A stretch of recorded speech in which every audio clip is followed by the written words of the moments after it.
Salam dostlar, mən Kənan İsmailov. Bugün sizə BMW 5-ci seriya 8-ci nəsli təqdim edəcəm.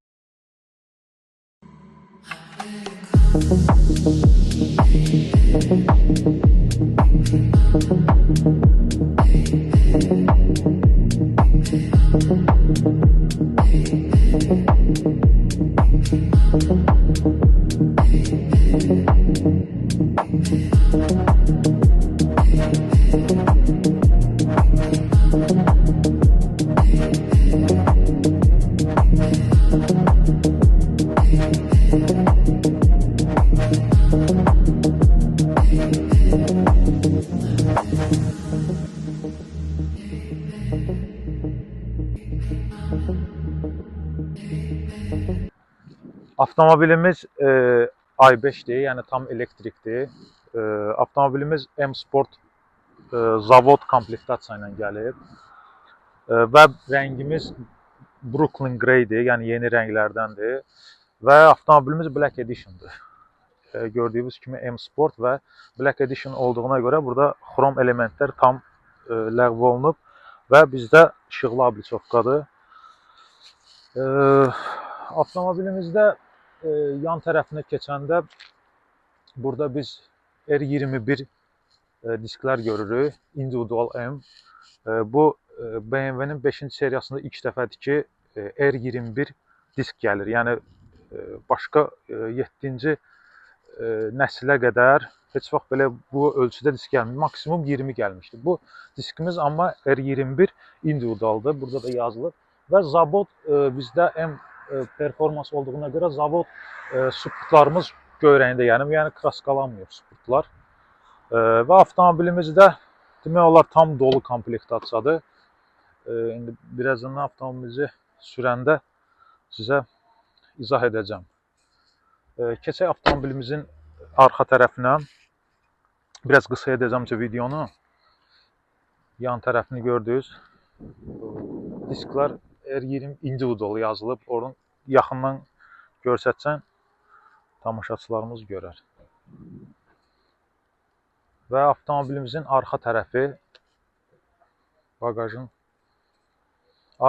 bagajı 490 litrdir. Düzdür, elektromobil olduğuna görə yəni normaldır, pisdir bagajniki. Və avtomobilimizin at gücü 340 at gücüdür. 400 Nm-dir. Hardasa 0-100-ü 5.8 saniyə. Boost rejimi var, sport rejimdir. O rejimə qoyandan sonra 10 saniyə sizə vaxt verir. O performansdan siz istifadə edə bilirsiniz. Keçək avtomobilimizin digər hissələrindən baxış keçirdək. Avtomobilimiz elektromobil olduğuna görə burada sizə şarj yerini görsədim. Deməli, avtomobilimiz fast şarjla da şarj ola bilir və yavaş şarjla da, yəni ev şəraitində də şarj ola bilir. Maksimum 205 kW-a qədər götürür. 205 kW, bateriyakamız 81 kW-dır. O da hardasa 200 kW-la biz bunu yükləsək, hardasa bir 15 dəqiqə, 20 dəqiqəyə avtomobilimiz tam şarj ola bilir. İndi 15-20 dəqiqə indi o düzdür, onu daimi istifadə edəndə biraz bateriyakanın ömrü qısalır. O zavod məsləhət görüb ki, biraz ev şəraitində şarj eləsəz daha məsləhətlidir. Tam şarjdan düzdür, hava şəraitindən asılıdır. Zavod bizə orada göstəricədə verib ki, hardasa 580-570 km, amma reallıqda hava şəraitindən asılı olaraq 400-480 arası bizim kilometrajımız dəyişir. Yəni 400-480 arası sürmək olur tam şarjla. O da məncə Azərbaycanda kifayət eləyər ki, bizim bölgələrimiz belə də uzaq bir yerdə yerləşmir. Evdə ya da fast şarjla aspetrollarda da var. Artıq şarj məntəqələrimiz çoxalır. Məsəl üçün burada parkingdə də var. Şarj məntəqəsi qoyulub. Demək olar çox yerdə var. Yəni rahatdır. Amma elektromobil alsaz məsləhət görərdim ki, ya sizin evinizdə bir şarj məntəqəsi olsun. Yəni şarj məntəqəsi ehtiyac yoxdur. Sadəcə bir dənə 220 bu 220 voltumuz olsa bəs eləyir. Onu evdə qoya bilərsiniz. Olsun da olsun 10 saata, olsun 8 saata. Ona 10 gündən bir, məsəl üçün həftədə bir dəfə evdə qoydunuz. Gecə gedib yatanda, gecə qoyursunuz, səhər işə gedəndə götürürsünüz. Yəni polunu bəs eləyir. Başqa da yəni evdə olmasa da şarj məntəqələrimiz var. O maksimum biz baxmışıq bunu 10, 12 manat, 11 manat, 15 manat. İndi məntəqədən məntəqəyə çox fərq eləyir kilovat saat. Orada biri satır 22 qəpiyə, biri 26 qəpiyə. Və keçək avtomobilimizin biraz interyeri ilə tanış olaq. Dostlar, maşının interyerindəyik. Bayaq dediyim sizə komplektasiyaları biraz ətraflı izah edeyim.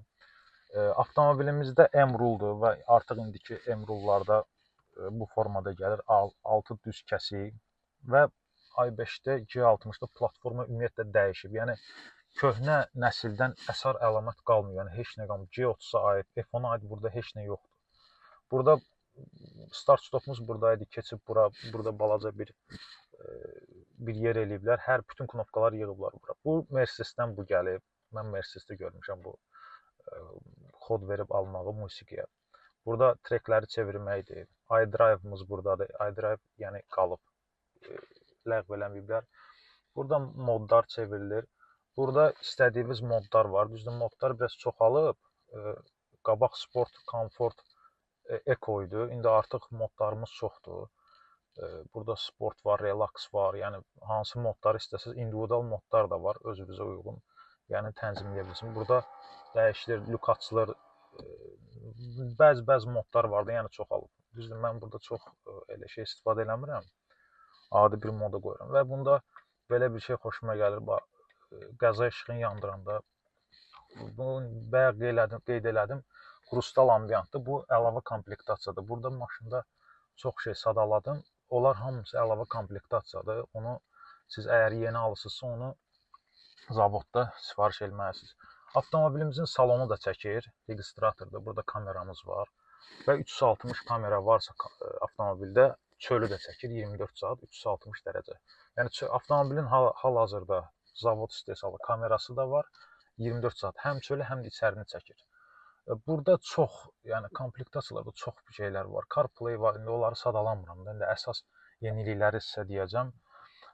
Başqa burada lipstokumuzda boost var. Boost rejimi hardasa biz indi D-yə atdıq. Düzdür, elektromobildə indi avtomobildən səs gəlmir. Boost'u qoyanda burada 10 saniyə bizə vaxt verir.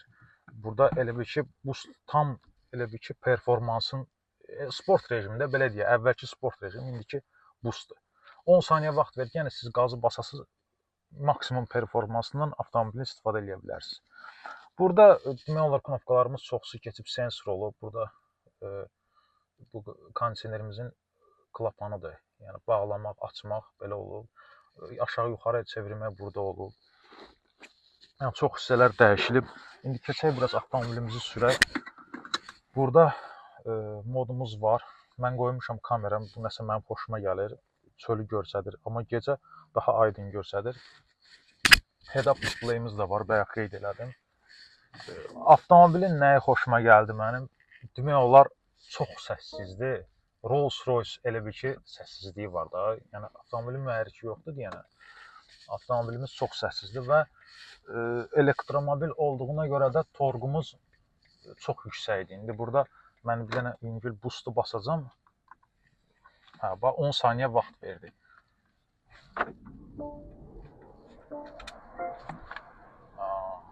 Yəni düzdür, indi siz ola bilər orada hiss eləməyəsiniz, amma maşının içində həqiqətən də yəni getməyi bəs edir. Düzdür, M60 bundan daha üstün performansa qadirdir. Amma indi şəhər üçün yəni bu bəs eləyir. Dostlar, bugünkü çəkilişimiz bu qədər. Biz bu maşını çoxdan gözləyirdik. Həqiqətən də gözləməyə də dəyər. Yəni bu maşını biz birinci görəndə, şəkillərini görəndə kamuflyajdan biz deyirdik ki, yox, BMW belə olmamalıdır. BMW bəzi öz beynimizdə də miflər var idi ki, yox, bunun bəyənilməyəcək, G30 bundan daha gözəldir. Amma yox, həqiqətən də görəndə, realda avtomobili görəndə artıq fikrimiz dəyişdi ki, Həqiqətən də BMW mühəndisləri onlar bilirlər yəni nədir. Artıq 100 illərlə, 100 ilə yaxındır, bəlkə 100 ildən çoxdur ki, bu insanlar sırf bu avtomobil üzərində çalışırlar və həqiqətən də haqqını veriblər artıqlaması ilə. Dostlar, i5 haqqında məlumatımız bu qədər. İndi digər avtomobillərimiz var. Onlar gələndən sonra onları da test edib sizə məlumat verəcəyik. Kanalımıza abunə olub və bəyəni işarəsini qoymağı unutmayın. İnşallah gələn görüşlərə dək.